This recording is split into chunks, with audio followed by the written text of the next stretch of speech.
on West Indian sand. It was rain and cold. This is the plight our people had to withstand. That made existence the Afro-Trinidadian.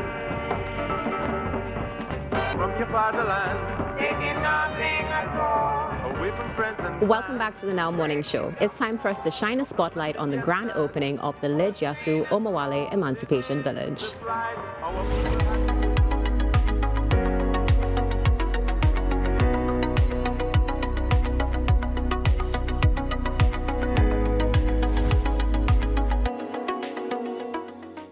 We are getting ready for the grand opening of the Lidj Yasu Omowale Village. It's happening this coming Saturday, the 27th of July from 10:30 a.m. This morning, I want to welcome the Executive Chair of the Emancipation Support Committee of Trinidad and Tobago, Zakiya Uzoma-Wadada. Good morning to you, ma'am. Yes, and good morning to your listening audience. How are you this morning?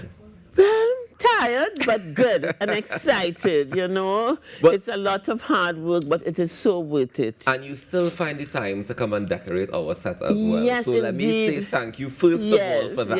Yes. But I want to give credit to the key decorator, Ms. Zinga Salani, who told me not to call her name, but I'm insisting on calling her name, Zinga Salani of the Emancipation Support Committee. And we also want to thank, if I can, Looks for her contribution of the beautiful artifacts and fans that we see on set. Can you tell me, do they have any special meaning? Well, no. Well, you know, the giraffe, you know, it is, you know, when we think of Africa, and we think of the Sagenti, and we think of the, you know, the beautiful fauna and flora of Africa, you know, you always think of, you know, these magnificent creatures, you know, and therefore they have also represented them in craft. We have that beautiful calabash. It is standing on what we call a unity stand, you know, and of course you can't say anything about the fans. I mean, you know, beautiful, very long-lasting, good fans, and of course we have the significance of our drums, you know. We can't talk Africa without the drum, of course, you definitely. know. Yes. All right, so let's get ready to talk about the village. Now, Yes. before we get into the details of what we have in store for this year, I don't know why, but this is the first time I realized that the name of the Emancipation Village is the Lidj Yasu Omowale Village. Yes. I don't know how it escaped me before. Yes. And I was doing some research last night, and I really want you to get into some details about Lidj Yasu Omowale. Yes. And tell us about why it is the village is named after him. Yes. In fact, Lidj Yasu Omowale was a founding chairman of the Emancipation Support Committee. He and Kafra Kambon. Lidj was really very, what you would call it, committed, you know, to ensuring that we celebrate emancipation and for his growth and development. And he worked tirelessly. He was actually a teacher when he transitioned. He worked at Mova Laventil. And one of my last memories of him is seeing him in front of a class, you know, in the school. But Lidj was really very, very devoted to the development of this festival. And, you know, he was those kind of persons on the ground doing everything, you know, that people's person. I understand that he also teamed up with Lancelot Lane That's to right. be able to insist that the government celebrate Emancipation Day as a holiday. That's right, yes, because remember that we had to fight for us to change Columbus Day to Emancipation Day. Yeah. So those brothers were very, very much involved in the fight. And the Emancipation Support Committee formed with Kafra Kambon and Lidj as the co-founding chairman. In 1982, they would have been celebrating the 200th anniversary of the arrival of Columbus. I don't know why we were celebrating that, but the world was celebrating. And they were very, very concerned that they would have again shifted, because it was just in 1984 that Emancipation Day was proclaimed, yes, as Emancipation Day in Trinidad. No, it was in 84, but it actually came into effect in 85. Okay, 85. Okay. And when they realized that we were going to go and start to really get excited about this anniversary of Columbus, the committee was formed to ensure that it would not shift the focus of August 1st back to Columbus Day, and that it remained Emancipation Day in Trinidad and Tobago. And we give thanks that now it is not only Emancipation Day, but it has grown into this amazing celebration of ourselves and our people. And, you know, I want to dismiss the concerns of the persons who say we have nothing to celebrate. We have a ton load of stuff to celebrate, even in the midst of the pain that we are going through. But we always have to celebrate. We always have to create that balance. And all those, when you come to the Emancipation Village and you see those 248 entrepreneurs, we have to celebrate them. 248 entrepreneurs we have in the village this year. Fantastic. Yes, so people need to come out and make sure that you support them. When we have hundreds of young people, all our musicians, all our artists, we have to celebrate us. You know, we have to celebrate the achievements of ourselves and our people. Most definitely. Yes. So tell us what's in store coming up Saturday, because we're kicking off Saturday, opening. Yes. All is in a gear. We have some loose ends to tie up this week. Make sure everything's solid for Saturday. What we have in store for Saturday? Yes, so it's the grand opening of the village. And of course, the major thing is making sure the village looks great.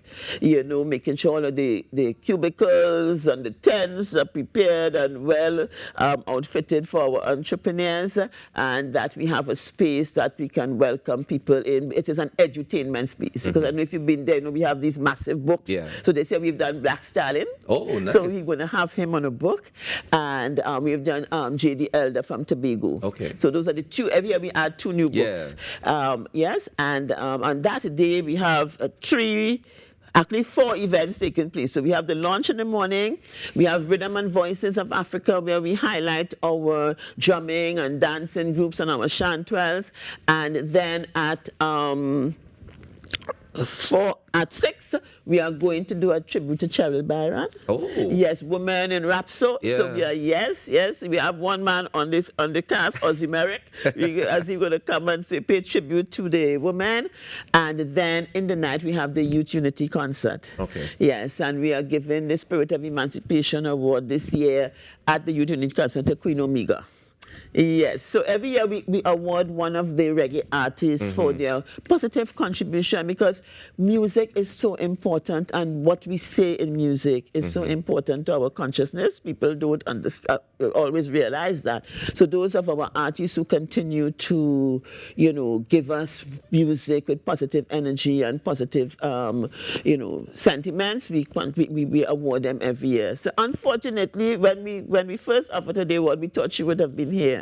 But unfortunately, she's not going to be here, but someone is going to accept it on her behalf. Yeah. And the concert this year is, this year like we on a woman rule, not even planned there.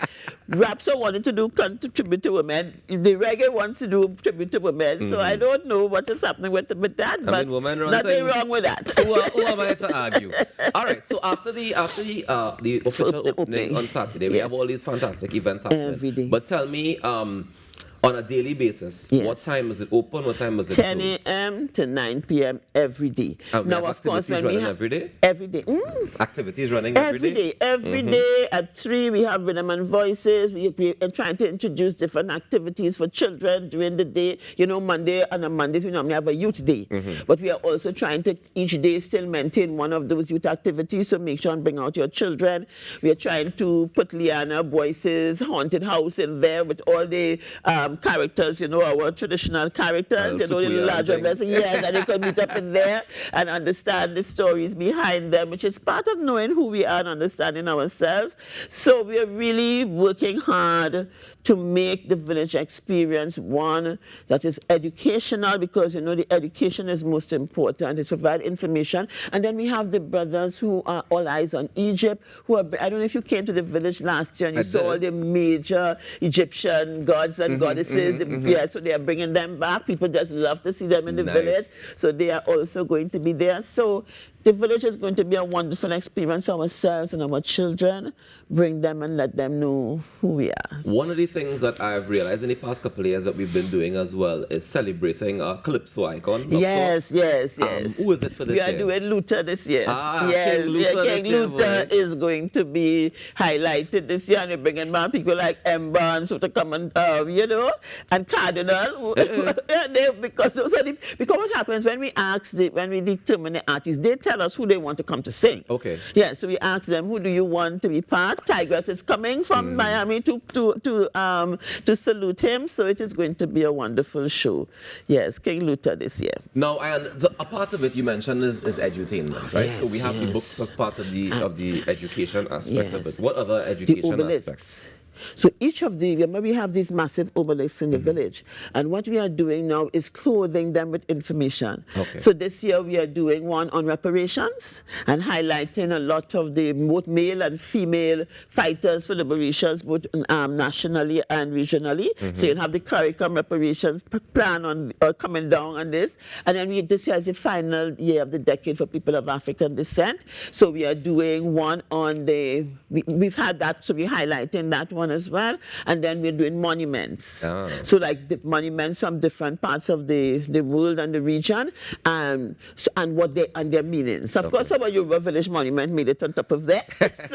so every year, we focus on information. So we use the obelisks as well to provide information. So we have like about 8 or 10 obelisks placed through the village, all of them clothed with information. We have about 14 or 15 books now, each of them giving telling us about some renowned historical person that they can sit. And then we have, of course, the Egyptian monuments coming in.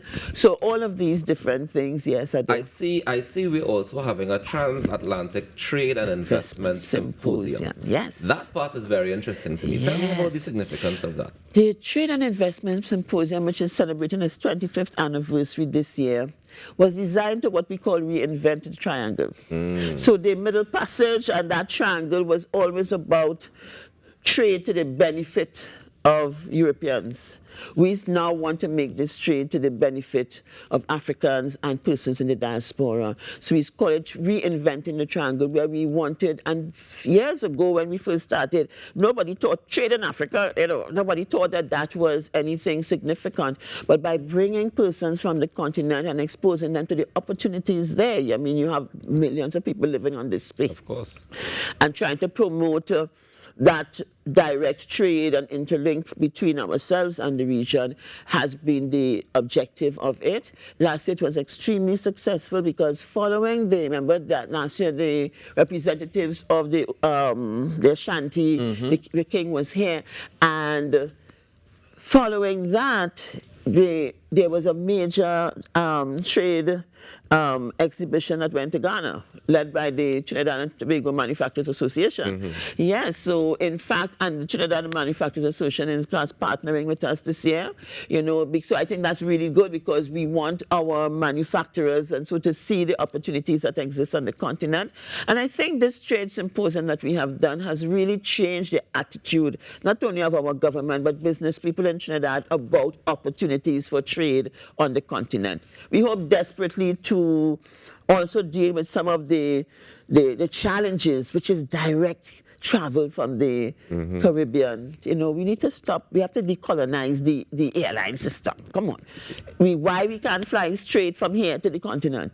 You must go New York or you must go to Europe and all of these things, So that is very, very important because if we're able to get that direct link, airline link, then it means that it creates much more opportunity, for trade and so on. So now I understand also that in getting ready for the village, a big part of it is blessing the village. Yes, and that took place already last night. Yes. Tell me the significance of blessing the village and what the process is like. Right. So the blessings of the ground is us pouring libation for our ancestors. Because the celebration of emancipation, a major part of it is remembering our ancestors, remembering those, who suffered, those, when we really think back, we try to see if we could put ourselves in their spaces. It's very, we have to remember them and understand what they had to do for us to enjoy what we are enjoying today. Because should that system of enslavement being perpetuated, what kind of life would we have been having? And they fought for it. Some people have this illusion that, one day the British and the French and the Dutch woke up and got a conscience, we're going to free the slaves. or free the enslaved persons, because we try not to say slaves. It don't ever work so. Yeah, and it doesn't work so. They Never. fought, they poisoned man, and I ran, and you know, this we have always had to fight. You know, and we are concerned about this culture of violence in which we find ourselves. But we've always had to fight. And we still have to fight today because there's so much of that colonial system still part of who we are. So the constant struggle continues, and the fight is going to manifest itself in so many ways. As I said at the Blessing of the Ground, I'm going to quote my brother Bob Marley, until the philosophy that holds one race or one group superior to the other is finally and totally discredited and abandoned. It will always have war and fighting. Once people feel that, you know, they are being oppressed, Once they feel like there's injustice, they're going to fight. Yeah. And unfortunately, sometimes we fight among ourselves because the same thing that we want to see happen, we try to do it and fight each other because we try to get the same thing and we fighting each other for it. So if it's one flag, we want to fight for it, and not this, I am because we are, which is our culture. Yeah. But this culture of violence is part of what we have also inherited from our, you know, that whole colonial system. And So I it's think this is a good place for us to leave it, because I Yes. think we have to leave them with some food for thought. Of course. And some things to consider. That's and right. come on down to the village. It's That's happening, right. kicking Yes. off this coming Saturday. You want to be a part of it. It's running Yes. all the way till independence. That's right. No. Till after- Emancipation, yes, we sorry. end on the 4th, and I just want to On the sneak 4th to jump in this because we're going to end with the first showing of Origins. Yes, at IMAX. Nice. That is how we are ending this year. On the 4th of August. Yeah, on the 4th of August at IMAX. So you can also come on down there to close off the session. That will be the last component of the Coming to Remember We Elected series. Fantastic. Thank you Yes. so much for joining Yes, us this thank morning, you Zakiya. so much. All the It's best always at a the village. pleasure. I know it's going to be amazing. I will see you down there if you're That's not too right. busy. And thank TTT for their continued support, and you'll see you all big and bright as one of our sponsors. Thank you very much, and thank you again for decorating the set. You and Yes, Nzinga and the yes, entire team at the yes. Emancipation Support And Committee. halos, yes. We give plenty thanks, and of course, we continue to celebrate all week long. Stay tuned. We have a lot more in our morning show for you when we come back. West Indian sand, it was rain and cold. This is the plight our people had to withstand that made existence the Afro-Trinidadian.